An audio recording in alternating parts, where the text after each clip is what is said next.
2025년 4월 1일 화요일 새벽입니다. 하나님 말씀은 창세기 35장 21절에서 29절입니다.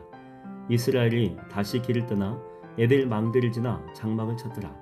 이스라엘이 그 땅에 거주할 때 르우벤이 가서 그 아버지의 첩 빌하와 동침하매 이스라엘이 이를 들었더라. 야곱의 아들은 12이라. 레아의 아들들은 야곱의 장자 르우벤과 그 다음 시므온과 레위와 유다와 이사갈과 스불론이요. 라헬의 아들들은 요셉과 베냐민이며 라헬의 여종 빌하의 아들들은 단과 납달리요. 레아의 여종 실바의 아들들은 갓과 아셀니. 이들은 야곱의 아들들이요 발단 아람에서 그에게 낳은 자더라. 야곱이 기랏 아르바의 마므레로 가서 그의 아버지 이사에게 이르렀더니 기랏 아르바는 곧 아브람과 이삭이 거류하던 헤브론이더라. 이삭의 나이가 180세라. 이삭의 나이가 많고 늙어 기운이 다함에 죽어 자기 열조에게로 돌아가니 그의 아들 에서와 야곱이 그를 장사하였더라. 하나님 말씀을 증거하겠습니다. 오늘 본문에서는 이제 이삭이 죽은 내용이 나오게 되죠. 180세에 죽었더라 이렇게 나옵니다. 이때 쌍둥이 아들인 야곱과 에서의 나이는 이삭이 60세에 이제 이들을 낳지 않습니까? 야곱과 에서를. 그래서 이들도 120살입니다. 결코 적은 나이는 아니죠. 오랜 세월을 살아왔습니다. 여러분, 사람이 오래 살면요 별일을 다 겪어요. 오늘 본문을 보니까 중대한 사건 하나가 터지게 됩니다. 야곱의 첫째 아들이 누구냐면 르우벤인데 이 르우벤이 서모 빌하와 간통을 합니다. 법적으로는 야곱의 아내 아닙니까? 그렇죠? 그리고 또 원래 빌하는 그 라헬의 그 몸종이었습니다. 근데 그의 여주인인 라헬은 베냐민 나타가 이제 죽게 되고 누구 하나 간섭할 사람이 없었던 것 같아요. 그래서 르우벤이 해서는 안 되는 일을 저지르게 됩니다. 자, 그런데 이제 그 다음인데 이에 대해서 아버지 야곱은요 아무런 조치도 취하지 않고 있다라고 하는 것입니다. 우리 같으면 바로 응징해야 마땅한 것이라고 생각하는데 그에 대한 어떤 반응이 없더라고 하는 것이죠.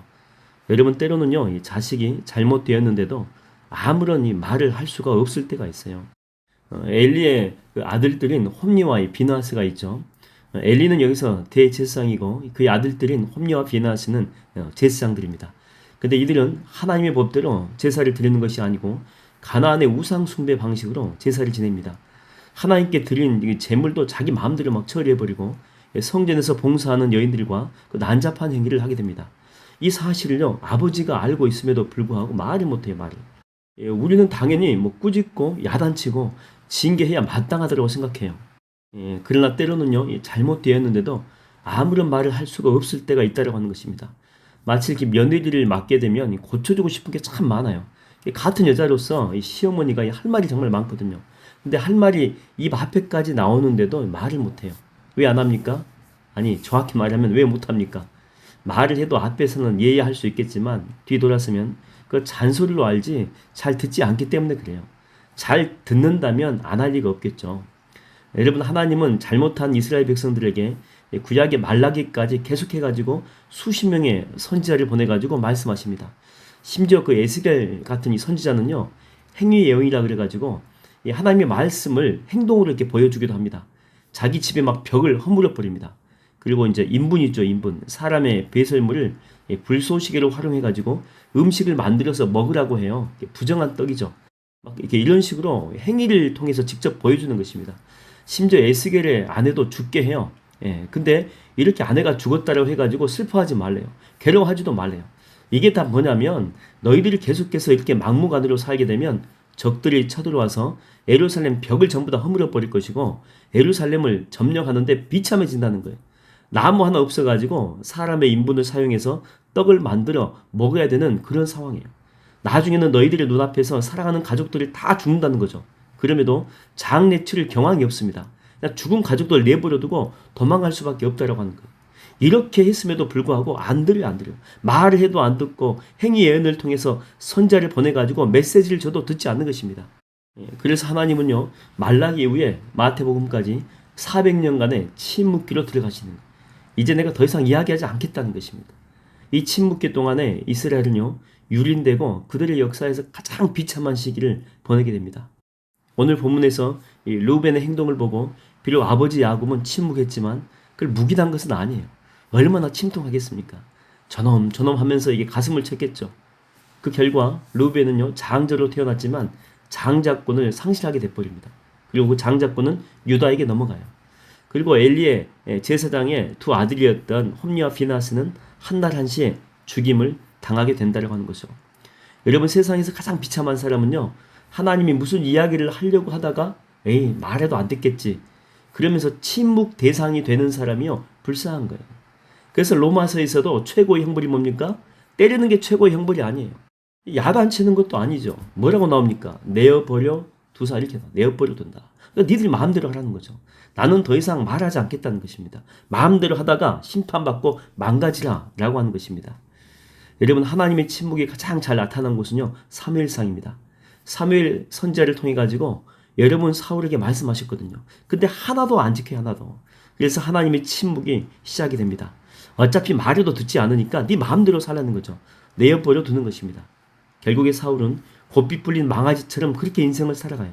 엔돌에 신접한 여인을 막 찾아가기도 하고 바로 앞이 막 죽음에 낭떠러지거든요. 근데 그거 몰라요. 그리고 그 길을 막 걸어갑니다. 정말 마음대로 사는 거죠. 결국에 자살로 생을 마감하게 됩니다. 여러분, 우리 인생의 진짜 위기는요 주님의 음성이 들리지 않을 때입니다. 우리는 보통 눈에 보이는 무언가가 어떤 문제가 있을 때 그때 위기라고 생각합니다. 뭐 사업이 힘들어질 때 이게 눈에 보이잖아요. 남편이나 자식들이 막 속썩일 때 속상해요. 예, 위기다 그래요. 재정적인 어려움이 우리 가운데 올 때, 뭐 건강이 나빠질 때. 근데 여러분, 이게 진짜 위기가 아니에요. 진짜 위기는요 기도해도 하나님의 음성이 들리지 않을 때, 그때 위기입니다. 여러분, 어린 사무엘이 들었던 그 음성 아십니까? 사무엘이 아주 어렸을 때 사무엘아 사무엘아 주님께서 사무엘을 부르십니다. 근데 그 당시의 영적 상태를 성경은 어떻게 기록하고 있냐면 사무엘상 3장 1절에 보니까 이렇게 나와 있습니다.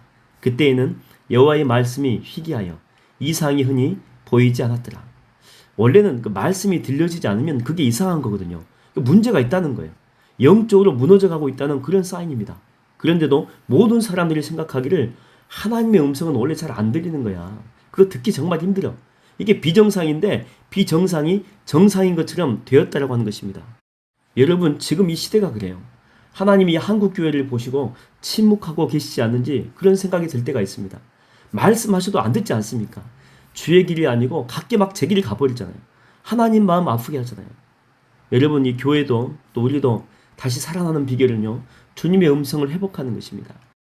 오늘 이 새벽에 저는 여러분의 귀에 영적으로 둔감했던 시절임에도 어린 사무엘은 주님의 음성을 들었거든요. 사무엘아 사무엘아, 이렇게 사무엘을 부르시는 그런 성령의 음성이 여러분의 귀에도 들리는 복된 은총이 함께하게 되기를 주의 이름으로 축원드립니다.